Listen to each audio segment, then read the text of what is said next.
Okay, section 4.5 video part 2. We want to solve one more log equation. What makes this a log equation? Because it has an equal sign, it has logs in it, and it has an x in it.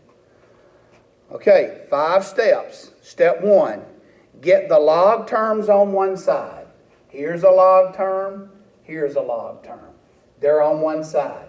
This doesn't have a log with it, so step 1 is done. Step 2, if you have multiple logs and you get them on one side, then put them together using properties of logarithms that we covered in the last section to put them together. All right, we're adding, and by the way, this is base 10s. We're adding 2 logs. So when you put them together, you don't add the arguments, you multiply them. So it's going to be 1 log, and then it's going to be this times this.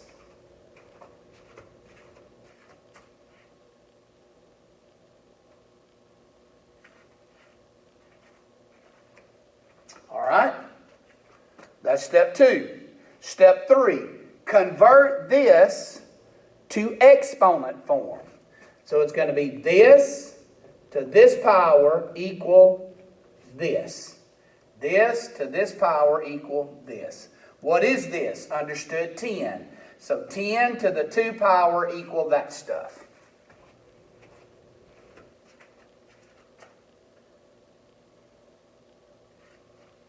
Now, I'm going to square the 10. 10 squared is 100. And I'm going to multiply x times the x minus 15. Multiply them. All right, this is a quadratic equation. How do you solve a quadratic equation? It's got to be set to 0, and you can either factor it or use the quadratic formula. If I give you one like this, I will make sure that it is factorable. All right, so here's what I'm going to do. You got to set it to 0. Quadratic equation. Instead of bringing these 2 terms over to the left, I want this x squared to stay positive. So what I'm going to do is I'm going to subtract 100 from both sides and get the 0 on the left side. All right, this is a trinomial. First thing you look for in a trinomial is a GCF. There's not one. This is the easy case. X squared breaks up x and x. Signs are different. Largest is negative. X plus, x minus. Biggest is negative. I need 2 numbers. When you multiply, you get 100. But when you subtract, you get 15. 20 and 5. 20 times 5 is 100. But if you subtract 20 and 5, you get 15. But the 20 has to be negative.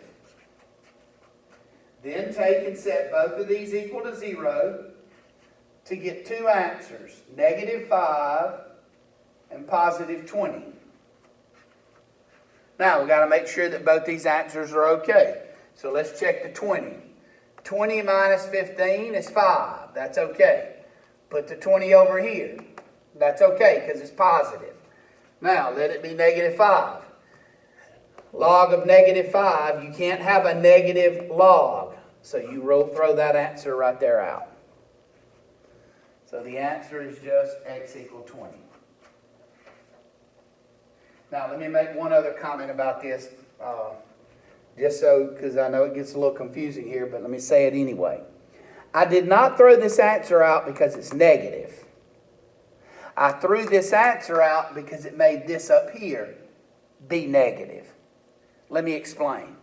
Suppose this was x plus 15 in parentheses. Suppose this is x plus 15. And suppose over here this was x plus 10. If this was x plus 15, negative 5 plus 15 is now positive. If this was x plus 10 in parentheses, negative 5 plus 10 would be a positive 5. So you have to, you don't throw it out every time because it's negative. It's got to keep what's up here negative. That's how you decide whether to keep it or throw it out. So I hope that makes sense to you there.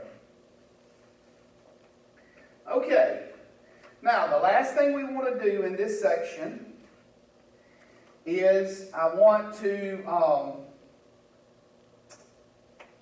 revisit something that we did in section 4.2. So let me put this up right quick. You'll hopefully remember it when you see it. Do you remember when we solved these problems in 4.2? These were called exponential equations.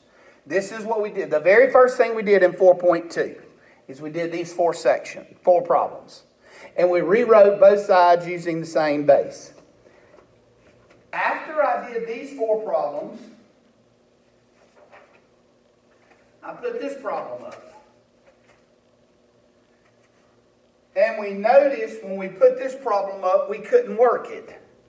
And the reason is because I told you that in order to work this problem, we're going to have to use logarithms. As a matter of fact, if you'll look back in your notes, I wrote this problem up and I said, we're going to have to work this by logarithms. And then I told you, I said, but most of you probably never even heard the word logarithm.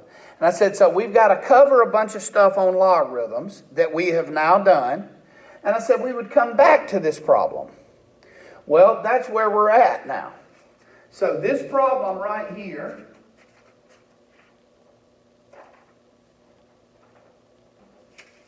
is an exponential equation.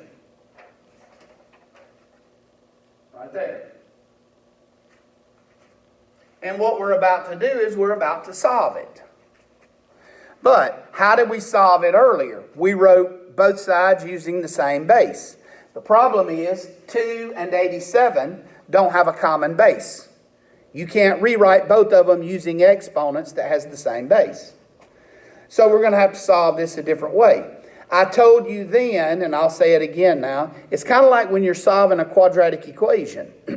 I typically try to solve a quadratic equation by factoring. But what if I can't factor it? If I can't factor it, then we use the quadratic formula.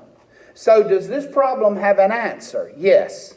Is this problem still an exponential equation? Yes. It's just I can't use that common base method that we covered before because I can't get a common base here. All right, so we're going to revisit solving exponential equations. Take down this note, then I'll give you the steps. When solving an exponential equation, which is this, when solving an exponential equation, we rewrite each side using the same base.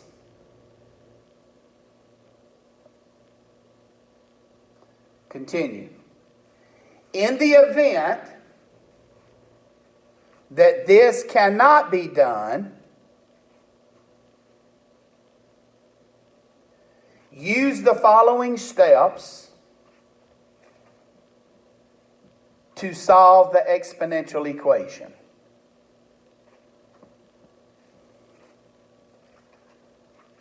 All right, so once again here, it's part of a memorizing process, so you're going to have to memorize the steps to this in order to work these problems. All right, here we go. Let me give you the steps. Step 1. Write each term on opposite sides. That will typically already be done for you. You're going to have one term on one side, one term on the other. So that's probably going to be done, but you got to have them on opposite sides. That's step 1. Step 2. Take the log of each side. Step 3. Use the power property to bring down the powers. Step 4. Convert the logs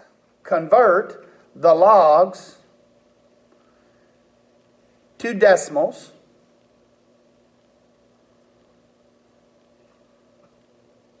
And then the last step, solve the equation.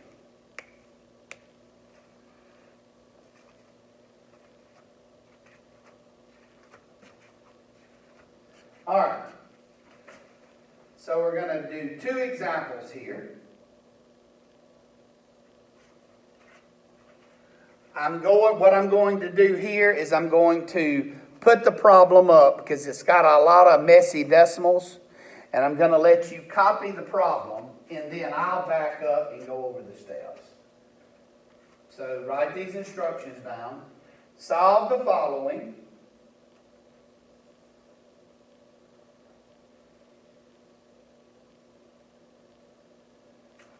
Make sure you got everything on here. Yes. Okay, pause this video and copy this problem.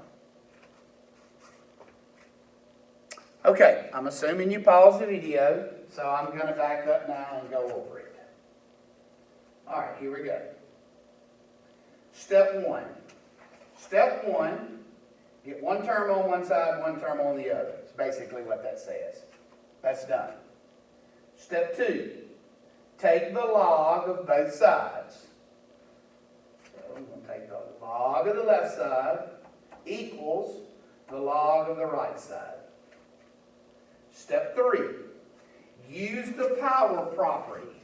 Let me put that property back up for you right quick. Remember this power property right here? It said this, the log of something to a power. What do you do to that power? You bring it down front. The log of something to a power, bring the power down front of the log. So, the log of something to a power, I'm going to bring that power down front. So I'm going to bring this x down. So you've got x times the log of 2 equals the log of 87. Okay, step 4. Step 4 says convert your logs to decimals. Go back just a second. I need to add one thing to the instructions. Right up here, write this. Round final answer. Round final answer to 3 decimal places. Round final answer to 3 decimal places. Now, be sure you listen to me carefully right here, because if you don't, these problems right here on the computer are going to drive you insane. And here is why. All right, let's go to step 4. Step 4 says convert the logs to decimals. This is the only problem the entire semester that I want you to give me a decimal answer. That I allow you to give me a decimal answer. So here's what I want you to do. Take your calculator and punch in the log of 2. I mean, literally punch in log of 2. When you do,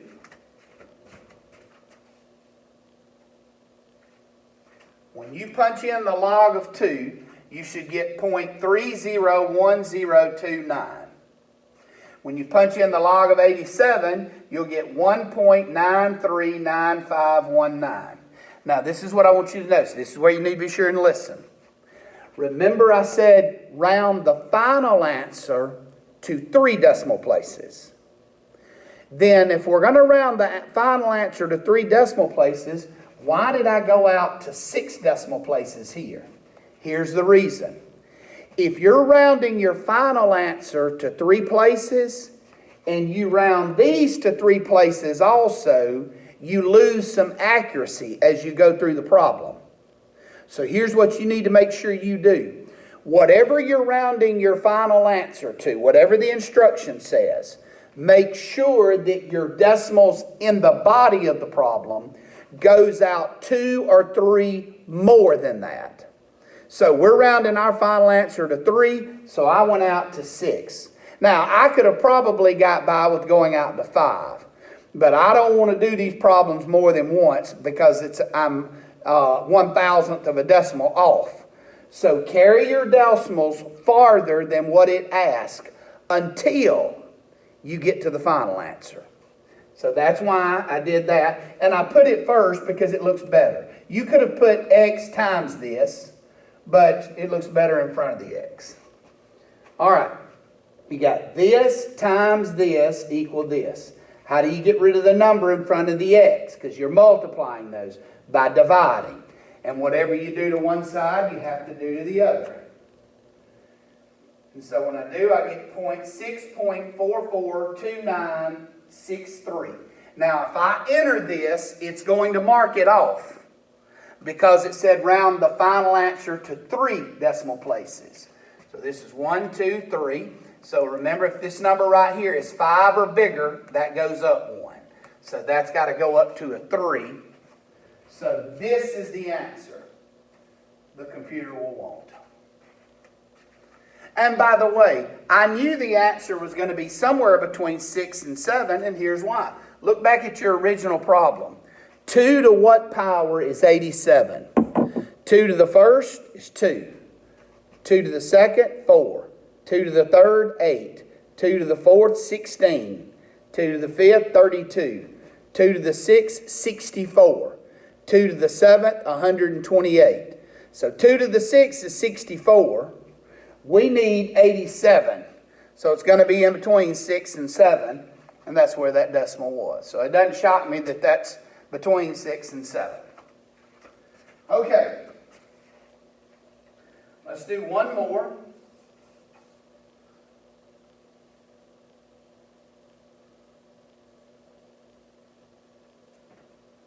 Let's see here. Give me just a second to make sure you got all of this one on here.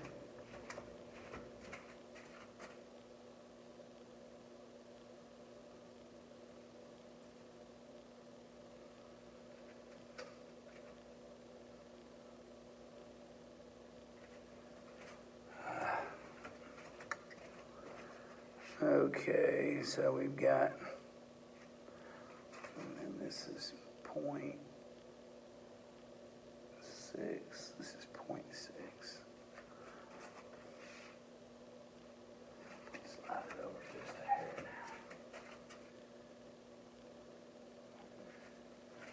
now. Okay, pause the video and copy everything that you can see. Okay, and we'll go through this one with you right quick, and this will close out this section. All right, first, you have a 5 and a 7. There's no common base. Step 1, get one term on one side, one term on the other. Done. Step 2, take the log of the left side, the log of the right side. That's that step. Step 3, bring down your powers. Your power is x minus 3. So bring this whole power down front. Now when you do, it is very important that you put it in parentheses now because it's a binomial. So put that whole x minus 3 there. And then you're left with log 5. Same thing over here. When you bring the 2x plus 5 down, put the whole thing in parentheses times log 7. Now, take your calculator and punch in log 5. When I do, I get 0.698970. I'm going to put it in front because it looks better. Times, and keep the x minus 3 in parentheses, equals log of 7, 0.845098. I'm going to put it in front. Times 2x plus 5, keep it in parentheses. Now, to get rid of the parentheses, you distribute. So when you do this times x, you just get that x. When you do this times 3, you get that, but it's negative. Punch that in with your calculator and you'll see where that comes from. Then this decimal times 2 is that, and this decimal times 5 is that. Now you want to get your x's, this is your x's, you want to get your x's on one side, you want to get your numbers on the other. So I'm going to move this over to this side, there it is. I'm going to move this over to this side. Here it is. Now, use your calculator and subtract this minus this. And when you do, you get negative 0.991226x. And then add these two together and you get 0.63224. Divide by the number in front of x. It is negative. Divide over here by the same number. And when you do, you get this. And then round the final answer to 3 places. And when you round it to 3 places, 1, 2, 3. So the number behind it's 5 or bigger, that goes up. It does not, it's not. So that's why it stays 8. So it's negative 6.378. So this concludes section 4.5 video. This also concludes the entire topic on logarithms. And so our very next section, we're going to turn and go in a completely different direction, totally unrelated to everything that we've been doing with your logarithms, which you probably will be happy to do. But anyway, so we're through with the chapter 4.2, 4.3, and 4.5 on logarithms.